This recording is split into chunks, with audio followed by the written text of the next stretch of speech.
Change your heart, change your life, change the planet. Hey everybody, it's Tim Van Orden, and I've got another installment of what I've learned in 20 years of being vegan.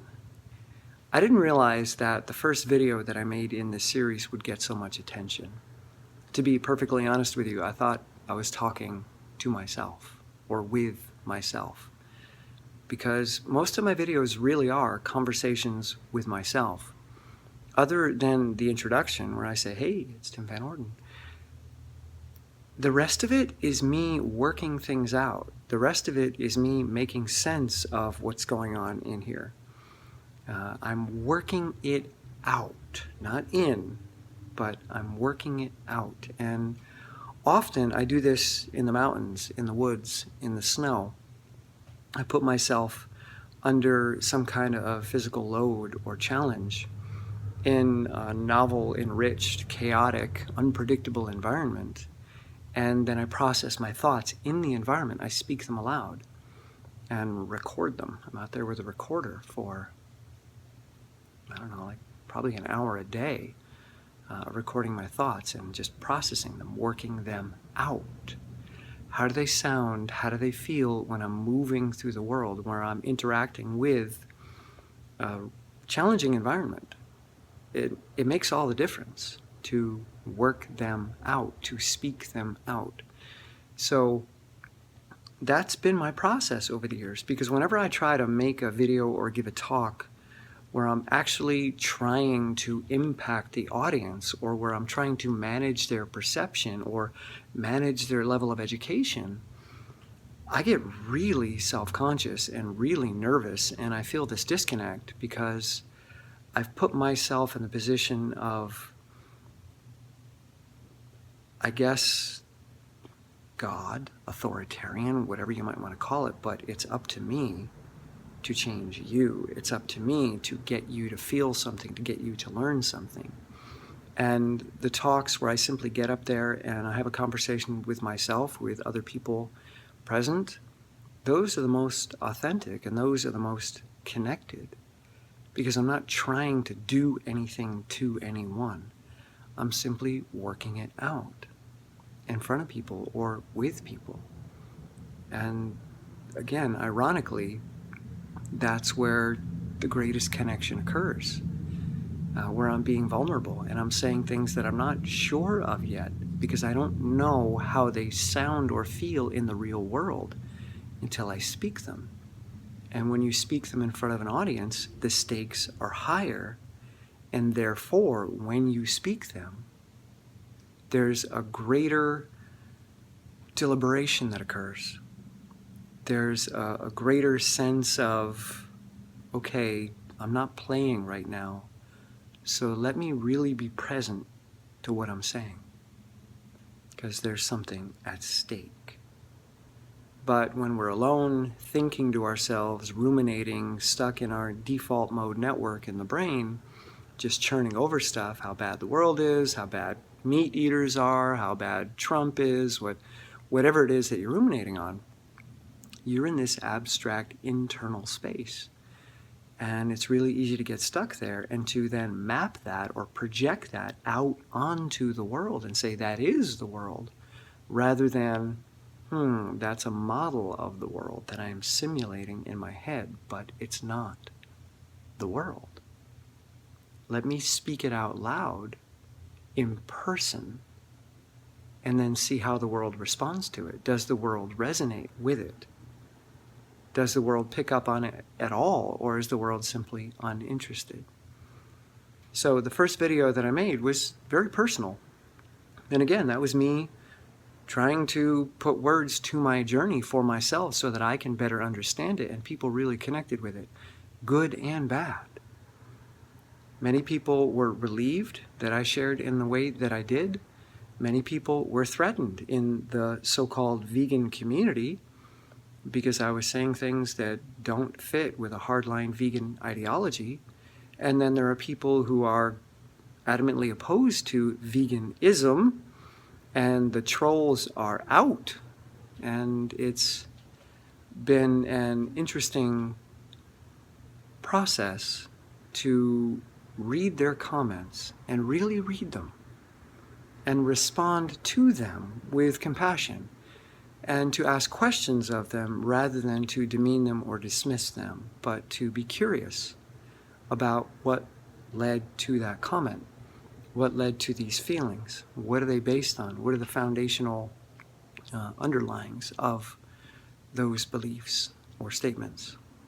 So, with that said, someone made a comment that they think that veganism is not so great and anything with an ism is not so great, but couldn't there be something called compassionism? Couldn't that become an ideology? So I thought about that.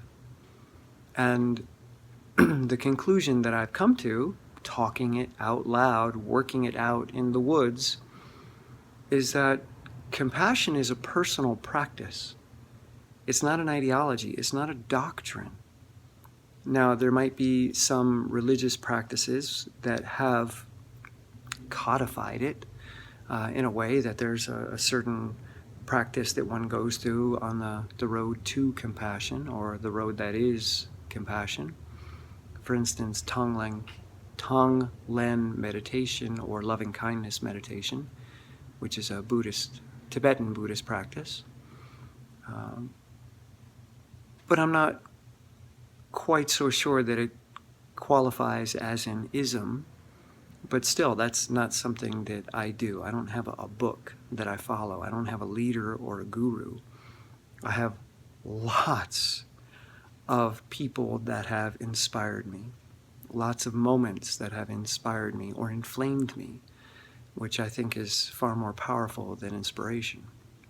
Something that actually ignites a spark in you rather than something that just makes you go, ah, but something that makes you go, oh, I don't like that.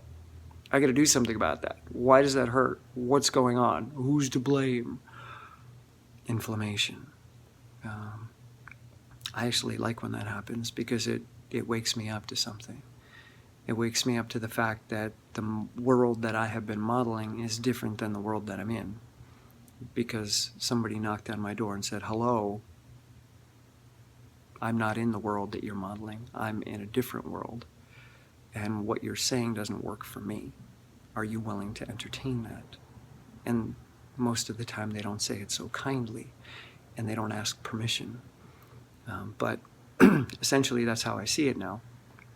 So I've been thinking about this idea of an ism versus compassion being a practice, a choice in the moment. That's it. It's a choice in the moment. And what I thought about regarding compassion is that it's essentially a breath. That if you look at the brain scans of meditators, fMRI, they've done quite a few studies on Tibetan meditators. Matthew Ricard is probably the most famous. They've done many, many studies on his brain while he's doing loving kindness or Tonglen meditation.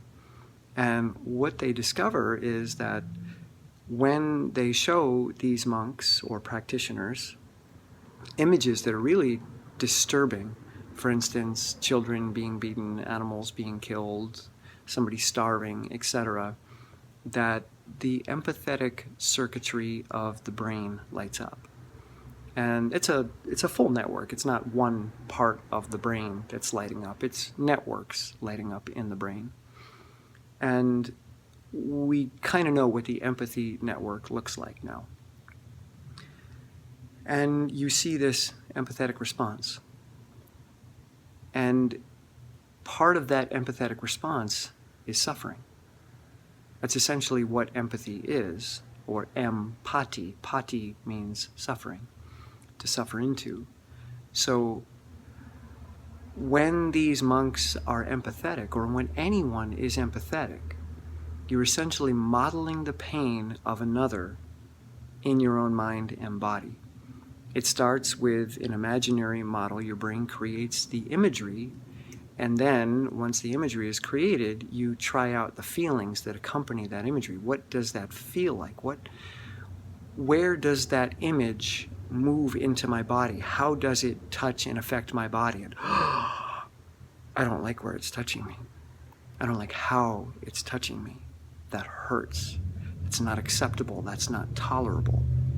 And that's an empathetic response. It's a modeling of suffering. And it makes a lot of sense from an evolutionary perspective, because if we look at someone and we can gather from them that they're in pain or they're suffering, it brings about two responses. One, maybe they need our help and we need to go to their aid. Or two, maybe there's a threat and we're next. So somebody's in pain, got it, I'm feeling the pain, and holy cow, that's a lot of pain.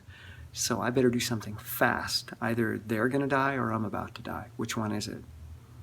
So either run to them or run away from whatever the threat is that put them in that pain. That's empathy. But empathy is not compassion. They're different. And this is what shows up next in the brain scans of these monks, is that part of their practice, the loving kindness practice, is to feel the suffering, to feel the pain. Not to say it's okay, not to say that it doesn't exist, not to say that it's all good, or don't worry, everything works out in the end, or oh, it's just an illusion, pain is an illusion, or it's temporary, this too shall pass. They don't do any of that. They feel the pain. And then they make a choice. And when they make that choice, their brain changes. Different networks take over. And the choice that they make, which is part of this Tonglen practice, is to send love and kindness to the one that's suffering. To wish an end to their suffering. And that starts with you. The first person that you need to send that compassion or that loving kindness to is yourself, because you just experienced that suffering in you, even though it was simulated, even though it was modeled, even though it was vicariously embodied, you still felt it. So first step in this compassion meditation is loving kindness towards yourself for feeling that pain. Like, wow, okay, let's send love to that part of me that's now hurting. And then once I've done that, I'm now calmer. And my goal is to now send love and kindness to the person or being that is suffering. And I know they're suffering because I modeled it, I felt it. Now let me help to end it. So it's not empathy, because empathy can lead to anger, empathy can lead to violence, empathy can lead to a top-down control approach like communist Russia. That it all started with the best intentions. Hey, let's just equalize everything. But quickly it became that, okay, we need to punish the people that had more than the rest. We need to take from them, punish them, send them to the gulags, and then distribute their resources. So empathy can lead to violence. Empathy can lead to authoritarianism if it doesn't transform into compassion. So this is what these monks practice, and it's a different state in the brain, and it's a deliberate state. And it takes work. It takes work to move from empathy into compassion, to flip that switch. And what that work is, what that practice is, in my words, is forgiveness.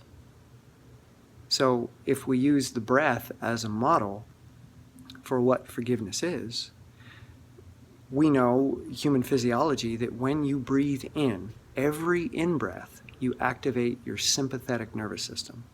Sympathetic, pathetic, pati, suffering. All right? Something that is pathetic is something that is suffering. Pati. So the sympathetic nervous system is your fight or flight system. All right? It's where you feel pain. It's where you feel suffering. It's where you feel anger. It's where you feel fear. All right? The sympathies, the with pains, the with sufferings. And that happens every time you breathe in. But here's another neat thing about physiology. When we breathe out, when we let go, we engage the parasympathetic nervous system, which is the nervous system of rest and digest, or tend and befriend. So every breath you take is a sympathetic engagement, and then a parasympathetic engagement. Which is why so many yogic and breathing practices get you to focus on the out breath. So if we go back to compassion and empathy and forgiveness, we see the suffering and we're like, and we don't breathe out. We hold on to it. And what happens when we hold on to that breath? We quickly pull all the oxygen out of it. We utilize that oxygen. And then what's left over are waste products. And even though we inhaled oxygen, even though we inhaled something good, we were like, oh my God, empathy, I'm empathetic, I'm feeling your pain. That's a good thing, right? It is, if you're willing to breathe it out. Because that oxygen, that in-breath, that if you don't let go of it, now you're stuck with just the waste products. You've used up the fuel. That's fuel. And this is what these compassionate meditators do. They're like, I got the fuel, and now I use that fuel, and I now calmly take that fuel and I put it into action. And that action is about reducing suffering. But it's parasympathetic. It's calm. It's not angry. It's not resentful. It's not controlling. It's not you're bad and you need to be stopped. It's, okay, what's going on here? What happened? What do you need? How can I change this? Where can I support you? How can I help you deal with this suffering? Because I breathed it out. I'm no longer suffering. I was, but I breathed it out. And now I'm calm, but I'm also present to your suffering. And I realize that it's serious, but it can only be taken care of if I'm calm, if I'm compassionate. So, in that sense, compassion is not an ism. It's simply a cycle of feeling something and then realizing I have to do something about that, but I'm not going to do it in the midst of anger, in the midst of resentment, in the midst of you are wrong. You need to be punished. I want retribution. I want vengeance. That's not compassionate. That's twisted empathy. That's empathy that's used up all the oxygen and it's just left with carbon dioxide, leading to global warming because we've got all these angry people on either side and none of them are breathing out.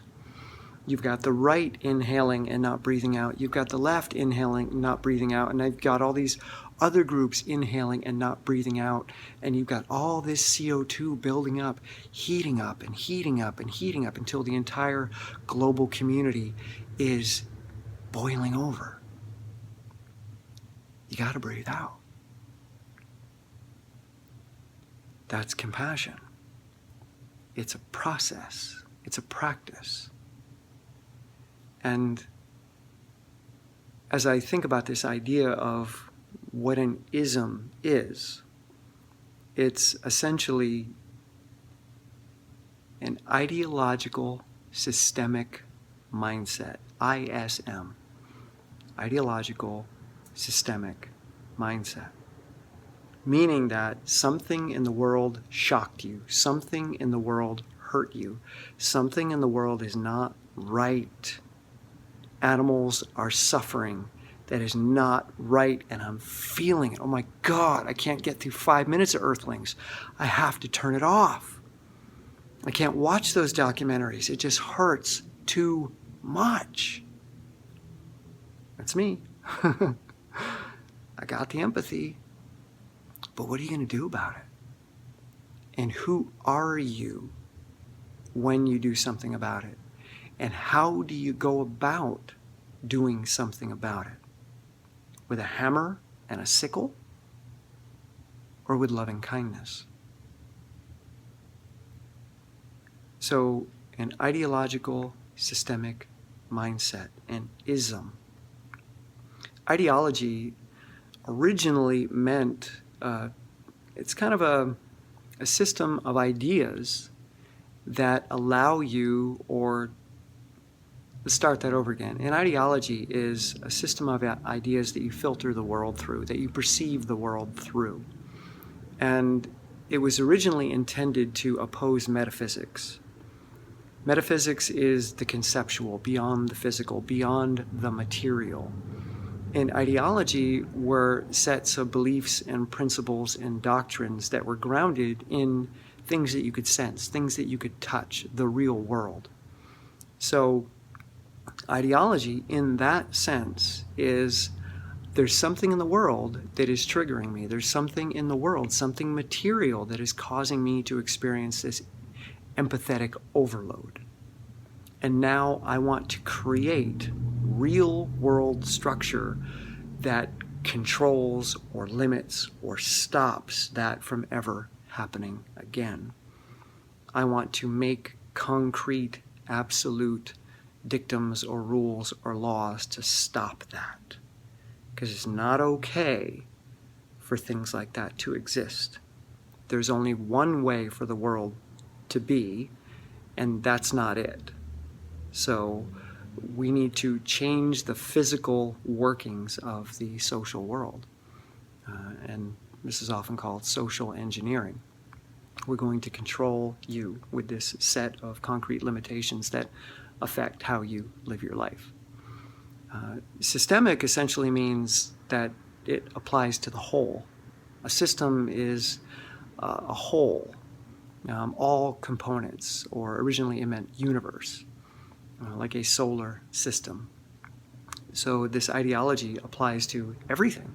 We can paint the whole world with a broad brush, that there is no situation that does not apply. There is no situation that cannot be fixed or improved with these sets of rules or laws or dictums. And mindset simply means that this is the lens that you're using to filter everything that you see.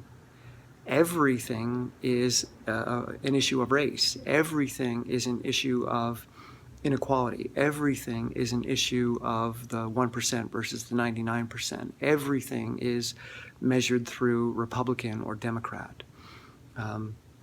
Whatever the teams are, meat eater versus vegan, everything is viewed through that lens, through that mindset. So an ism is whenever you take something that you are beginning to practice, and then you create a set of rules, you create a set of principles that affect the world, an ideology, and then you apply them to the entire world. They are systemic. And then you view the world through that lens, and only through that lens. You can't see anything outside of that. And it's kind of funny because inside of these ideologies there are absolutes. And if you look at the word absolute, if you look at the Latin, ab means away, and salute comes from the Latin salvere, which means to loosen. So the word absolve still holds the original Latin meaning. To absolve means to loosen away or to set free. So to absolve someone is to let them go, to set them free. And an absolute is a freeing, something that is freed, but yet we think of it as somehow we will be free inside of these constraints, inside of these fixed top-down rules and laws. Finally we'll have freedom. If we can just get the right set of constraints, if we can just get the right set of laws and restrictions, then we'll all be free. So it's a twisted use of the word absolute. Salute, also solute, like if you think of a solution, whether it's a liquid solution in chemistry or whether it's a solution to a problem. Using the word absolute, we think of something that is solid, but a solution is not solid at all. It is diffuse. It has been set free. It mingles freely in a liquid. So compassion is about seeing absolute in the original form, not having an absolute meaning this is concrete, but having an absolute as in there is pain, there is suffering, and I'm going to set it free. If you love something, set it free. So I breathe it in, I breathe you in, you inspire me, you fill me, you complete me. And if I hold on to that, that's not going to go well either. I got to let you go. I got to breathe you out. Got to set you free.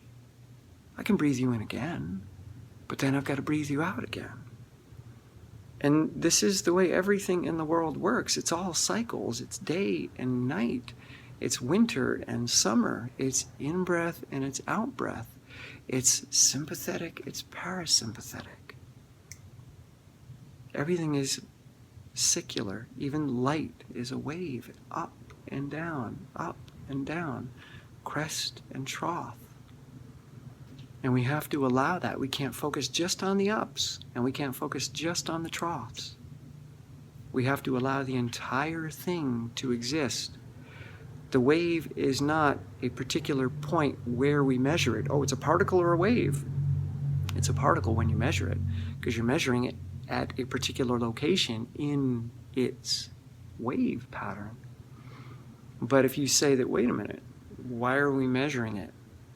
It's movement, it's change, it's flow, it's energy. Let it be a wave. Let it be a process. We don't have one in-breath and then we live happily ever after. We have many. We breathe in, we breathe out. I walk upstairs, I walk downstairs. I work out, I sleep, I eat, I poop. Gotta let it go. Or as my niece once said years ago, when her parents, my sister, were trying to change her diaper, she said, "No, Mama, I want to keep it for a while." Gotta let it go. Gotta breathe it out. So those are my thoughts on compassion and isms and where I am trying to be without labels. Breathing in a lot and then catching myself, holding my breath and saying, oh my God, I'm holding my breath. I'm holding on to that. I'm not letting it go. I'm not letting myself change. I'm not letting the moment change. And I'm not allowing for the other person to change. I'm freezing time. And I'm saying that this is it. I can define you absolutely for eternity based on this freeze frame moment that I have captured you in. Just like measuring a particle, the uncertainty principle. You can't measure both the location of a particle and the speed of a particle at the same time because they're not really particles. They're movements, they're waves, they're processes. Everything is always moving, and measurement is about stopping time, stopping movement, and saying, I know what that is because I'm looking at it in a photograph. But photographs aren't real because nothing's moving. Everything's always moving. Everything's always in flow. And that's the biggest lesson of compassion, is that let it flow, let it go.